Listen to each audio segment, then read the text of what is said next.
For watching, I'm Margot Kinberg, and this is In the Spotlight, a closer look at a crime novel. Thrillers are very popular with a lot of readers. They build suspense, there's a lot of adrenaline rush, and they really can keep the pages swiping and turning. Let's take a look at a thriller today. Turn the spotlight on. David Briggs, The Direction of Our Fear.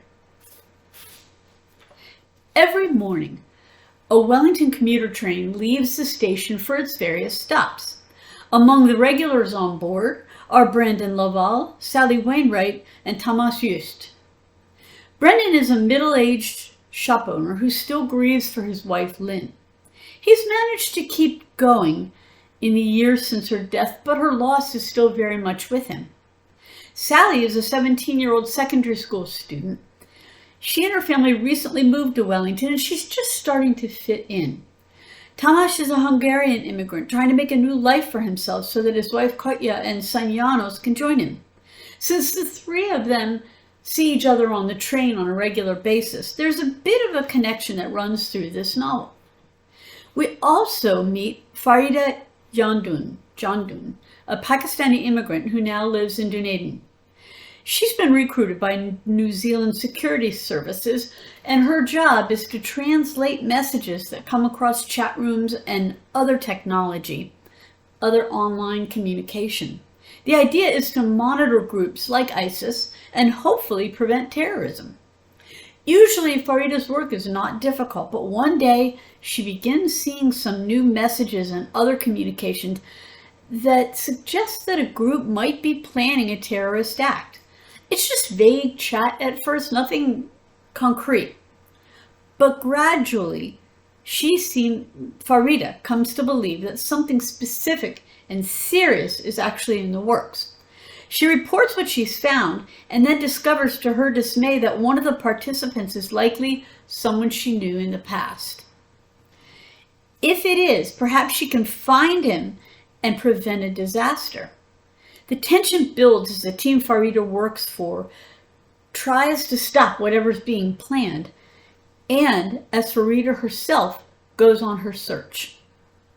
The two plot lines start to integrate as Farida continues to try to find out who the terrorists are and where they are, and as the commuter train goes about its daily routine.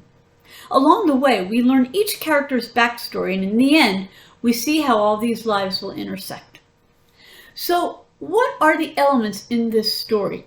What is it that keeps it going? Well, as I said, it's a thriller, so it has that element of the thriller in it. Once Farida has discovered the possible plot, she and her team don't have a lot of time to stop the plot.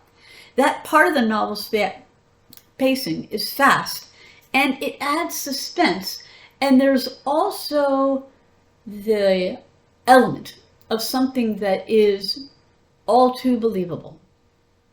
Character development is also a vital part of this novel. As the story goes on, we get to know each backstory and we learn what motivates each of the four main characters. They're all at some kind of crossroads in life. So for each one, there's the natural discomfort that comes with making a big change, plus the realization that it's time to do just that. There's also the need to face the past, and we see how each character does that. The story is told from four different points of view, third person, as we learn about the main characters. Much of the story is told in past tense, with a few parts being told in present tense. Readers who prefer a strictly chronological telling of the story will notice that this story isn't exactly in order. But that said, each section is headed with the date, so it's fairly straightforward to work out who's doing what and when. The Direction of Our Fears is the story of the gathering risk of terrorism and the people who try to stop it. It is told against a background of different themes of love, loss, growth, and making choices, and features a distinctive South Island, New Zealand setting. This has been In the Spotlight. I'm Margot Kinberg. Thanks for watching.